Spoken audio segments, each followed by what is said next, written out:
Hey everyone, welcome to another episode of Real People Real Estate, where we sit down with real people right here in Western Massachusetts doing awesome things in real estate.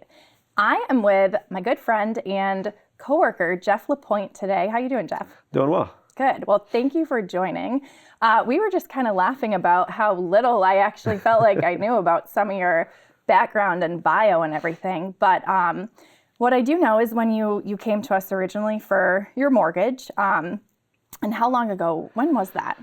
That was probably at least like 15 years ago. It was 15 years ago? Which shows how good you Wait are a minute. staying in touch. It shows also the gray hairs that are going to be coming through too. So was that your first? That was my second property. Second property, Yeah. Okay. And so you've got now quite a few properties into property management, rentals, just kind of well-rounded there. How many units now? So I've got 6 rental units, 3 2-families in Greenfield. Wow. Plus my house. That's awesome. Yeah. Well, I'm hoping today that you can shed some insight on, a lot of people who are wondering, like, where do I start? What's a good place to start? We often get questions as originators about house hacking, right? Like all the trendy stuff that everybody wants to do. So I guess right off the bat, like if you think back to young Jeff 15, 20 years ago, that very first property, how did you decide it was going to be a multifamily? So I got into it because that's what my dad did. He's a landlord in Greenfield, and growing up I was always, working for him during the summers and winters, things like that. So kind of grew up being around, the rental business. Yeah. The first property I bought, I actually did buy off him. Okay. And then, that kind of allowed me to dip my toes into it and see what was possible. Yeah, and then from there, I acquired the other 2 properties as owner occupied. I would move into them, kind of take on the unit that needed more work, kind of work on that as I lived in it, rent out the other, and then kind of rinse and repeat. Okay, so that was actually going to be one of my questions as far as the work on these properties, if they needed work right when you moved in. Yeah. Sounds like you were able to do some of that on your own. Yeah, I try to do as much as I can, and at the time I was, single, didn't have kids yet, wasn't married, so I didn't mind living in kind of a construction site, so to speak. So makes it a little easier without those kids sticking around. Yeah. Now the house is a mess just for a different reason. Right. But so I usually would just kind of work in the one that I'm in, and then if the other tenant moved out, I would maybe switch units, do the same thing there, and then rent out the one that I just fixed up. Yeah. So it sounds like a lot of just sweat equity, hard work in that case, and kind of moving through the different units to spruce them up a little bit. That's awesome. Was there ever a repair that you encountered that you needed to bring in other experts to help you with? Yeah, there's a lot of areas that I don't I don't trust my skill set to get into. A lot of electrical or plumbing. I'll do very basic stuff, but anything that needs a permit, obviously, you have to get an and expert, I don't want to mess it up and then call the plumber in and have to explain what I did to them. So. Didn't look as bad before. Now it looks really bad. Yeah. So that and that kind of you try to find those good people in the trades that you can call for those things, and that was a huge part of getting used to the business is who do I call for these things? Who's gonna be fair and building quick and all that. So, Yeah, that makes sense. Was there ever a time in any of those early days of ownership where you were like, what the heck did I just get into? Or was everything kind of smooth sailing? Not in the early stage. I actually had a pretty... actually, it was yesterday. I was like, what am I doing? Well, it is a little bit more difficult now because I don't live in the same town that I have the rentals in. So I'm not in front of them as often. Yeah. So I think sometimes, the deferred maintenance, stuff like that, having to put in reminders, just like I'm putting in reminders for, my work as a loan officer. Yeah. I need to kind of put that stuff in, as a landlord too. So that was an adjustment of... To kind of check on the property. Yeah, it's easier to maintain them when they're right in front of you, but having to make sure that you're scheduling time to just do a walkthrough of the apartments and things like that. What kind of things do you keep an eye on in that case? Well, just, if there's any signs of leaks, it might be a small leak, but if you're not they're seeing it and someone doesn't mention it, or you might not get the call until the ceiling's falling right, in. or railings getting loose, or stuff like that. Just staying on top of it before they become bigger things. Right, before they become bigger problems. That makes sense. Yeah. So when you're analyzing, let's say when you went from your first to your second, or second to third, right? Or even is there going to be another one in the future, maybe? I think we're good for now. Too many kids, the kids keep me busy enough. I can't do it anymore. What kind of assessment do you do as far as the financial side, like to figure out if it's going to be a good return on investment? What are you looking for there? For myself, I was just kind of looking that they would at least be cash flowing at a neutral, meaning that the rents would cover the expenses of the property. Yep. I got to the point where the rental units would cover the rental units, plus a good amount of my personal bills, which came in handy when I was switching over to being a loan officer and having to build up that business. It kind of took some of the pressure off of earning. So that was the perspective I went into it with. As long as it covers itself, it's fine. But if you're looking, to really have that as your income, you want to make sure that that the upkeep of it, is taken into account, like a 2-family, versus a 3. You're going to have the extra rental income, and a lot of the big repairs aren't growing with that. You still only have one roof, you have one driveway, you have one, basement. You want to kind of maximize the income versus those type of maintenance. Yeah. Oh, that's interesting because, I guess, with more units, maybe you have more systems, but you also have less exterior potentially maintenance. Yeah, one house to paint, one lawn to mow. Those things. So. Right. I'm just laughing to myself at the lawn mowing because I was just talking to Sam about getting lawns done, and he always makes fun of me because I'm like, oh, we have a lawn? I didn't even know that. So I wouldn't have thought of the multiple lawns to mow in that case.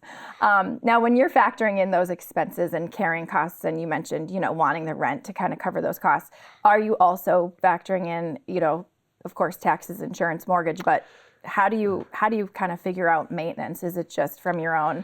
At first I didn't really have a set, it was kind of figuring it out. Trial and error. But kind of depending on the unit and what upgrades have been done recently, you can kind of go through, if you're purchasing it, going through the inspection report and seeing, how many years are probably left on the heating system and those things. And then it'll kind of be, turnover too. Are there tenants in there when you're buying it? Right. Have they been there for 10 years and are probably going to be there, for life? Versus if you're getting it fully vacant, you can kind of go through and try to do stuff ahead of time. But. Right. That's probably a different assessment too. And then what's the market rent? Can you make, can or would you make any changes? Because I would imagine that's really hard.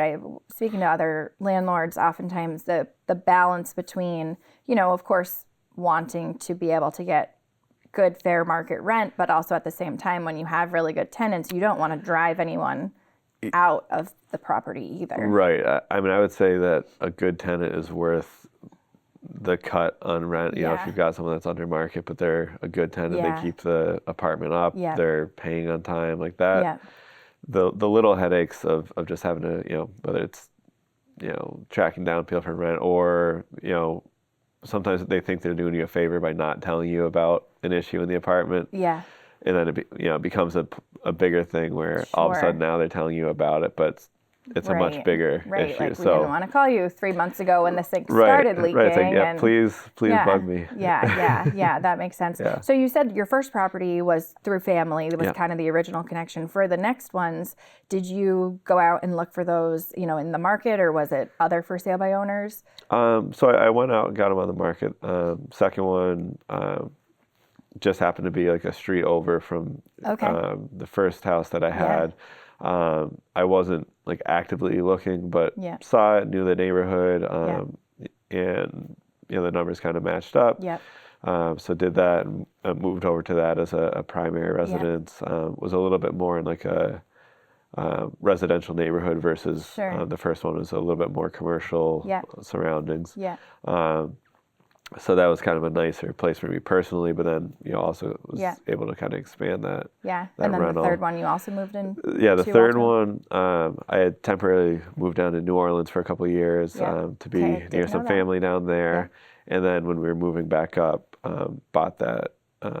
When we were relocating. Yeah, so, that's awesome. Yeah, that's great. So you truly did the house hacking that everybody's talking about. I did. I lived it. We're here, hearing it here now. Yeah, that's awesome, and that's really the way to do it. And you did it through true hard work and sweat equity, and working your way up along the way. So that's amazing.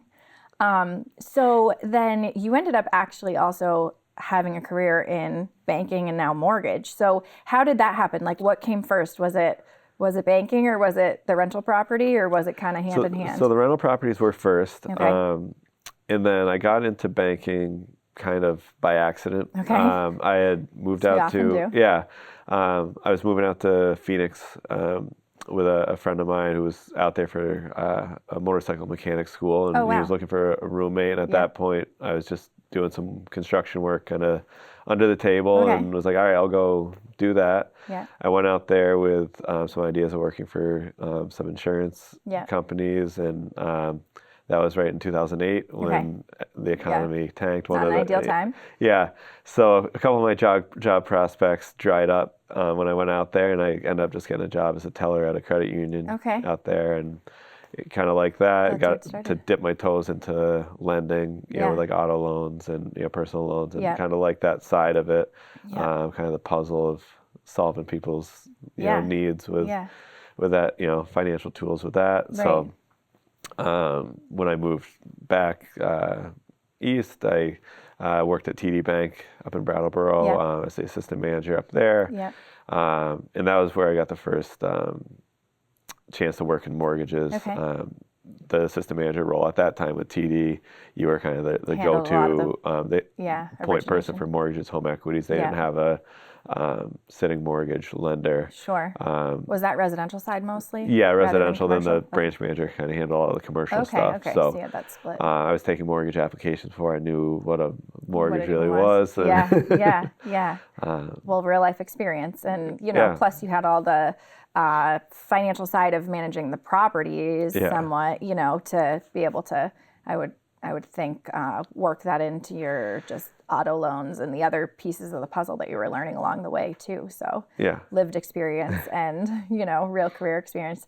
And then you also were in the secondary side, right? Like the capital markets side of mortgage at one point. So after TD Bank, I bounced around a couple different banks doing more, back office lending, in commercial and consumer. And then I was working for a lock desk for Northeast Home Loan out of Southern New Hampshire. Yeah. So you had to kind of track the markets a little bit and understand how pricing and how rates move and everything. Yeah, it gave me a great insight on how the loan pricing works, how to kind of structure a loan to best benefit the client, how to make things work. Yep. So you're telling me you have a crystal ball and you can tell us where rates are going to go now, right? I would love to have that. Up or down, we're not sure. Yeah, it'll go one of the two ways. Exactly. Right. Or stay the same. Good answer. Perfect. Well, I noticed working together, your demeanor with clients, people everywhere is always just like we're chatting today, like very calm and cool and collected and all that kind of stuff. Is there any experience you've had in your rental side where something has just like totally thrown you off, or are you able to just like keep this calm? Should I ask Tessa? I should have had Tessa on the show. Yeah, Tessa could tell you the truth of Any what goes on behind the scenes. I did have a rental property burned down. Oh, wow. When I was relocating down to New Orleans. Oh, that's horrible. I didn't know that. Yeah. So luckily no one was hurt. No pets, no people. Yeah. So that was, the good side of it. Yeah. But that was actually the first property I bought was the one that burned down, which I've since rebuilt, which gave me experience of going through construction. Yeah, and insurance claims process too, I would imagine. And, handling the loss of rent and all of that. Yeah. So, wow. So you can speak then to the good and the bad or the hard side of property management. Yeah. Yeah, that must have been a lot. When you were rebuilding, was the fire, was it the whole building, or It was completely from scratch. So wow. It actually happened as I was driving down to New Orleans to move down there. Wow. Got the call. I was in North Carolina and had a bunch of missed calls. First one I called back was the fire department in Greenfield. Oh my gosh. Yeah. And then, so yeah, through that you're dealing with insurance, which, Yeah. My insurance company was great. Yeah. And then dealing with kind of what the options were of, do I rebuild right then, or do I wait? So I ended up, just got it demoed. It was a vacant lot for a few years. And then once I moved back into the area, I had kind of a window with some of the insurance funds of like what I needed to do with it, of either to rebuild or use it to buy something else. Yeah. And, I couldn't find any income generating ideas with the lot. Sure. I tried to get a few people to use it for parking or things like that. So decided to Made use sense that to and rebuild. Yeah. Yeah. Did you rebuild similar to the setup of the original Yeah, house? because that was one of the challenges we had, is that the lot was a little bit smaller than current codes would allow. So I had to get a few variances and things like that. Kind of reconfigure a little bit. Yeah. Yeah. Well, that must have been a huge learning experience to have It to was. go through. Yeah. Yeah, the codes and the regulations and all that. It was a lot. And then, that was during COVID too. The tail end of the construction was COVID. So then the contractor I was working with, he was running into a lot of challenges with, you couldn't have multiple contractors on site at the same time. Yeah. That was, when they were still trying to figure out as far as like who, who What could were be in what essential proximity workers and things like that. So, that was a big learning curve. Yeah. Wow, that's huge. Yeah. And now it's back and occupied and knock on wood, doing well. Well, that definitely would be a really shocking experience. And now you were also handling all of that from afar, right? Because you were in the middle of moving, or had you come back? I had come back up when the construction By the was time going. the construction was actually going on. Yeah. That might have made it really extra difficult if it was. Which that weighed into my decision to not build right away. Yeah. Same thing of trying to do that and not be able to be on site. That makes sense. Not that I was on site. Yeah, well, just at least able to check in, and that makes sense. So you're a loan originator, and obviously I'm biased because you're on my team, but you're excellent at what you do. I don't even have to say it. The 5-star reviews speak for you, which is fabulous. When people approach you and they're thinking maybe they want to buy their first 2-unit, or they're in a house and they want another one, right? Like this house hacking craze that's going on, which, by the way, I'm kind of making fun of the house hacking, viral thing to do, but really it is. I had a 2-unit for my first house, and I think if you can have enough wherewithal, or maybe enough little extra savings to be able to cover these unexpected repairs you're talking about, it can make sense because you've got an extra amount of income coming in too. But when people approach you about that, I mean, any tips, tricks, advice that you feel like you're just really set up as the expert because you've got all this experience? What I usually tell people is just trust your comfort. If people are nervous about renting and dealing with I don't want to be hounding people for rent. I'm nervous about keeping up with the maintenance and things like that. It's not for everyone. Yeah. I think that starting off with a 2-family is a pretty easy learning curve because you can be pickier about who you're renting. You're not trying to fill 20 units. You're trying to fill 1. Yeah. You're present, so you're going to be on top of things. Like if you get a vibe that this tenant is not for me, you're there. You're able to see it and kind of see that early. So it gives a little bit of a softer landing spot. Sure. Just because you're there and it's 1 unit. Also, it doesn't have to be your forever path, because even if you get a 2-family, you decide like this is not for me. In the meantime, you've had a tenant who hopefully has been at least paying. At least it hasn't been that struggle. But as long as they're paying, it's like, well, they're building you equity that you can then turn to buy your single family down the road. Or ideally, you do it and you're like, I could do this. And then you have that, leverage to buy the next house if you're going to have that income plus what you move out of. Right. And, I would say jumping into like a 4-family or something if you're unsure about it is much trickier. You have 3 other people you're coordinating in that right, case. and there's just that much more maintenance. But a 2-family, it's much more in line with the type of maintenance you'd have when you're a 1-family. Yeah, I love what you said about it doesn't have to be forever. I think that oftentimes home buyers approach a home because certainly it is a big decision, right? It's people's most of the time biggest asset and also biggest debt, and you're writing a large check for that property, but it doesn't always have to be the forever home right off the bat. And I think that's what you did so well, is like you took these opportunities and just literally worked through them one by one to build up your portfolio. That's really admirable. So we have some just little rapid fire questions that I do at the end, if you're ready for those, Sure. Whatever comes off the top of your head. So what's your favorite room in a house? My favorite room in the house, we have a 3-season room that I love spending. It was part of the reason we bought it. I think it was like the selling point cool. of our house. Yeah. It's a nice view out to our yard. Awesome. Get a good breeze in there. Is it overrun with the kids' stuff? Of course. Every room is. Every room is. Yeah. I don't think that ever stops, yeah. probably, until they have different things, right? Yeah. That's awesome. What about your favorite local business right now? Let's see. I know, it's hard to pick. That is a tough one. Probably, like for places to go out, to eat, Sure. like the Farm Table in Burnston's Awesome. a great spot that me and my wife like to get to when we can. That's great when you can get a sitter. Yeah.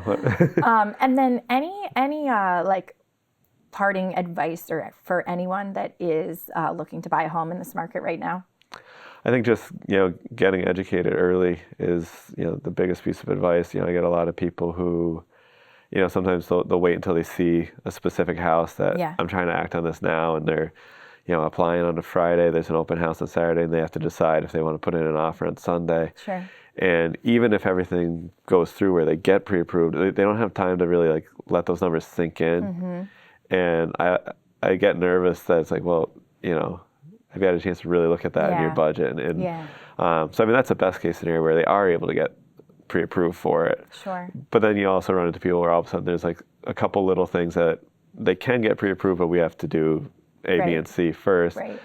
And just not having that time to do it, or doing that under duress, then it just becomes a more stressful thing. So I would just say, like, I think you've always given like the 6 to 12 month window of if you think you might buy in that time, get pre-approved now. We can always refresh it as it goes. But trying to rush it when it is, like, as you said, such a, probably the biggest purchase that most people are going to make, unless they're buying a crazy yacht or something later on. But that's a whole other lifestyle. So if we ever get there, we'll change this to a show about yachts instead.